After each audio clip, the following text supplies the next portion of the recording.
All right, everybody, and welcome to the 1% podcast, the solo version once again. And every time I do this, I'm just going to kick it to one side of the camera. I don't know if that worked or not. And the lighting, again, it's sunny, it's hot as shit here. So anyway, let's jump into it because I released the last podcast, and obviously I was like, there's nothing much to tell and things like that. And literally as soon as I uploaded that, Cam just like fired some updates over to me. So I was like, okay, we have something interesting to talk about now. I've completely forgot the length of this duration of this prep. I think we started in May? No. Where are we now? July. What becomes before June? January, February, March, April, May, June. May. Fuck it. We started in May, regardless, doesn't matter. So I don't, it's irrelevant right now. It's irrelevant, so it doesn't matter. So anyway, updates. Calories have come down to 2,700 calories on a training day. I've got it written down, and 2,400 calories on a rest day. So that is like, for me, I'm like, oh, that's a bit like, okay, cool, we're getting into it now. That is a little bit on the lower side. Obviously, this is where it comes into it, like, calories aren't linear. Like, my last time I did a shoot, my last time I finished on 1,700 on a training day and 1,500 on a rest day. So yeah, calories need to go low, and some people can drop body fat on quite a lot of calories and some people can't. I'm kind of that extreme. I have to go very high to gain, and I have to drop very low to drop the body fat as well. And this is going to change over time. Obviously, the more muscle tissue you build, like the more calories that you can lose body fat in, and that's simple as. So for me, indicators that I'm getting leaner is my legs are starting to come in a lot more. You can kind of see, like, I don't know, but like my arms are definitely starting to come in, and those areas lean off massively for me. God, I'm already sweating.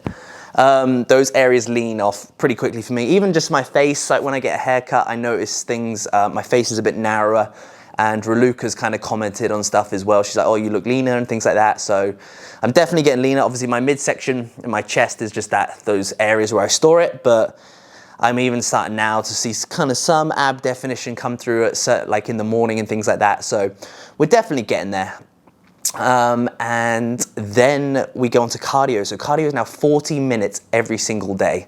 So yeah, I'm doing a stationary bike just to kind of take off any loading off my legs and stuff like that. Cause I'm still like 98 kilos, that's 216 pounds. So I'm still kind of heavy, and I just don't want to be walking or going on a Stairmaster at the moment for kind of for cardio, because it will fry me. And at the end, the biggest thing that I've said, like this time round, I'm learning to rest a lot more. I'm learning to chill instead of before, like when I was dieting, I was like, right, I need to stay active, I need to burn calories. This time I'm like, no, like we need to just use those calories to stay strong, and just in a sense, I have that mindset, just keep growing. And that's definitely working massively. Just taking those movements to those limits, and it's definitely paying off with the fat loss. Like the harder you train, the more calories you burn, as simple as. So if you push that intensity, you push that expenditure high, you're gonna burn off extra calories. So training is a massive thing, and I posted on my stories the other day, I'm like, this really, like a lot of client work over the last couple of months, we haven't really, like a lot of them have a very good foundation of nutrition right now. We adapt it here and there, we manipulate kind of food if we need to, and we play around with it, but nothing major like first starting out, right? A lot of habits and routines are there now. So now I'm like, right, we need to drive in the focus of training intensity, training execution, form, everything like that. And that's how you're gonna take those results to the next level. Learning how to train like an athlete almost. So yes, that is that. That's kind of it, I guess. Food sources are very similar. Like I literally eat rice, cream of rice and oats. Those are pretty much my carb sources, and berries and a banana.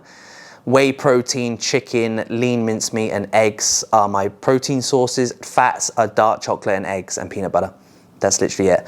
I don't think I'm missing anything. So it works really well. My midsection feels tighter from having less sweeteners and things like that. So yeah, that's pretty much it, guys. That's pretty much it when it comes to kind of my side of things. Biggest thing right now is making sure we're managing fatigue and stress and recovery, keeping that nice and low, which it seems to be. My sleep's good, the odd night here or there, but like anyone else. I think the biggest thing that me and Raluca have spoke about this, and obviously if you don't, Raluca's my girlfriend. I think the reason I feel like I can speak about her a little bit more is because I've never been with someone this supportive, and I feel like I can almost give her a pat on the back because I've never met anyone this supportive. And sometimes I'm like, you're willing to do that for me? Like, sometimes I don't feel good enough for her. Especially with this dieting phase, I know that she's sacrificing a lot, and I think any relationship will, because I can't take her out for dinner. I can, but do you know what I mean? Like, I can't go and enjoy a meal out. And I'm not saying that you should sacrifice those things, because we still do. We still spend Saturdays and Friday nights together and things like that. Like, we do spend time together, but it's kind of like not the same like being like, oh, hun, like get dressed up, put a dress on, get dressed up. We're going to go out for dinner tonight. But I'm looking forward to when we can do that sort of thing. But she's very supportive. She kind of started a little bit of dieting with me, and we've both had a lot go on in our lives. Like over the last 6 months, we both moved here at a similar sort of time. And I think from an Instagram point of view, checking that's on, an Instagram point of view, many can be like, oh, you're living the dream, and like you've just met this girl, and like you live in Dubai and things like that. I'm like, it's not that easy, guys. Like, it's really not. Like, the last 6 months have been hard. There's been a lonely, but a much needed loneliness. I needed the change, and I'm starting to form a life here, and I'm very happy. I'm very stress-free, I'm anxiety-free. There's a small circle of people that I'm friends with. If I look at the last 5 messages through my phone, it's a good trick to do. They're all people that I care about. The last 5 messages, or people that I want to surround myself with and things like that. So yeah, it has been a very challenging 6 months, of course, like moving abroad, changing your life and everything like that. It doesn't happen in just like, I thought I was settled, you know, like you're like, I thought I was settled, and I'd probably say this again at the end of the year, like, right, I've done a year, now I'm settled sort of thing. But me and her have both gone through kind of this wavy stage the last couple of months. And this is kind of, I started speaking to Kieran, who does mental performance coaching, so helping athletes, helping self-employed people and things like that, helping with their mindset and things like that. And over the last couple of months, I've really had to be questioning what's my purpose. And I've had to ask that a lot of times, but I've definitely come to the conclusion why I'm here. And I believe that every single one of you is on this planet for a reason. And I've reconnected with that again. Which was lovely, and because I felt very, I didn't know, like, why am I doing this fitness shit, and why do I do this to myself, and purely because I love it. I love coaching, and I didn't really have an answer to it. I just love it. I don't love it every day, but I love it, and that was kind of that. And I focused a lot more on being grateful, and you've probably seen it from stories, and you've probably seen it from little things. Like, I'm really trying to be more of a grateful individual, and I was going to say man. I don't feel like a man. I still feel like a little boy inside, but I do feel like I'm becoming more grateful for the smallest things, because as soon as you unlock being like gratitude, being grateful for things in your life, nothing seems that bad, and everything seems like, when you look at a day and you're like, I'm filming this, but behind me is a Dubai marina, and there's boats and there's Lamborghinis down there. Like, don't get me wrong, that's not me, but like, I'm very grateful that I live in a lovely part of the world. I'm very grateful that I spoke to my mum yesterday. I'm grateful that I've just filled up my water. I'm more grateful for the smallest things in life. And I was training legs with Adam the other day, and we had a good conversation about this. And I was like, dude, I'm grateful that I have my legs.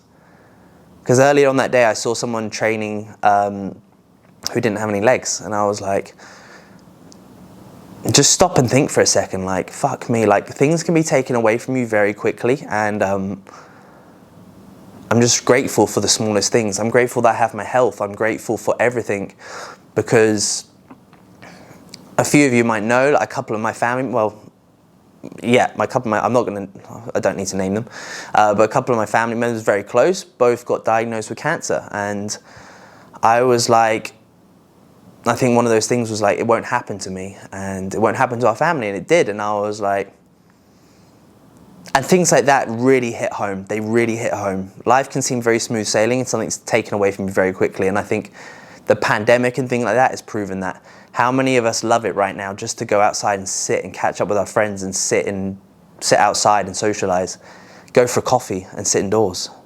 Like, it's the smallest thing. So yeah, there's stuff that I've been working on. I've been doing a lot more self-development. I spend a lot of time on my own, guys, a lot of time on my own. And I'm spending a lot of time doing that, is self-development, learning to be more patient and even more patient. Like, what's the rush?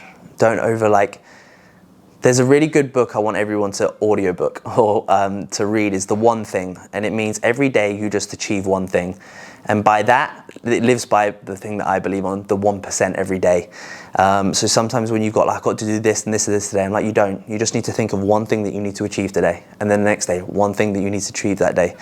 This could be like anything regarding your health, your career, anything like that. So yeah, that's kind of it. I've rambled a lot on there. I don't know if the mics are still working, but I hope they are, because otherwise we've got no audio. Yeah, and this I think you can transfer that very much into food and trying to drop body fat. It kind of I've become sometimes a bit of a harsher coach. Sometimes I think, like, I'm very supportive with people's mindsets and things like that, and that's something I pride myself on. Like we say, it's like my job is to get you in beach body shape and to build an unstoppable mindset, and I'm very good at that. And I think now what I'm trying to do is almost trying to be a bit tougher sometimes, because people diet and they're like, I'm hungry. I'm like, do you need it or do you want it? Are you hungry? You've had 4 meals today. There's a lot of people that don't have 4 meals. You're eating 2,000 calories a day. You can eat out once a week. Is life really that bad? Are you really that hungry? Hunger's a normal thing. Hunger's a very normal thing. You need to feel hunger. It's almost like this whole thing about bloating. I'm like, bloating's a normal thing. When you eat food, you have more food in your stomach. So your stomach will expand, in a sense, bloat.